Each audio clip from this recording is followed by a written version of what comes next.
الناس مريضة وعندها الحال وعندها الساكن، ولكن ما عارفاش اشنو اللي عندها واشنو اللي ساكنها.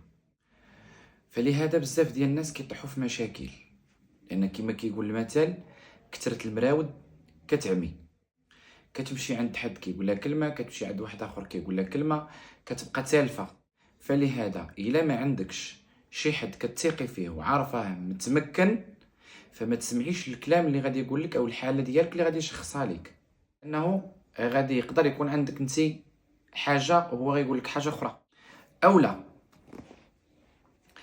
غتجيبي 7 الشمعات في اللوان، اولا الشمع في اللوان كي 11 كي 7 كي 9 ما عندك مشكل. غتحضري الجاويات وغتحضري العود وغتحضري سرغينه وغتحضري الشبه والحرمل والقزبر. غتحضري جبانيه ديال الحليب وجبانيه ديال الحنه مخلوطه، وغتجيبي القصريه ديال العجينه ديال داركم. غتشعلي فيها هاد الشمع، وقبل ما تشعلي الشمع غتوضاي وغتصلي صلاه الاستخاره على نيه داكشي اللي عندك في بالك.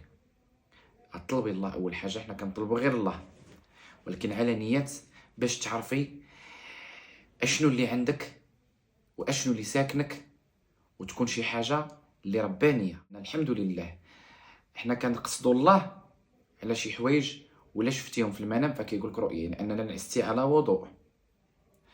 الا نعستي على وضوء ونعستي موضيه مصليه واحد صلاه الاستخاره، فما تخافيش من هذاك الحلم انه كيكون رؤيه. اما الا نعستي عادي وحلمتي بشي حوايج وكتفيقي كديريهم، ما عمرك تثيقي في الحلم، لان لو كان الحلم حقيقه ما غيسميوش حلم، غيكون حقيقه.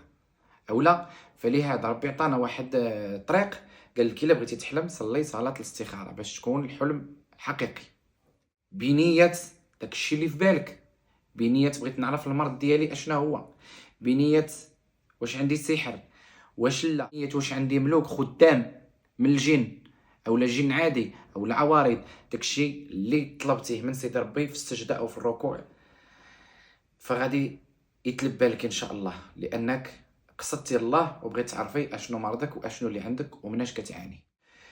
غتشعلي داك الشمع ما بعد الصلاه وغتلقي شويه ديال البخور وشويه ديال الحنه. انا ما قلت شي حاجه عيب، انا قلت لك طريقه باش تواصلي مع داكشي اللي ساكنك حلال طيبه، يعني شي حاجه تحت رحمه ربي.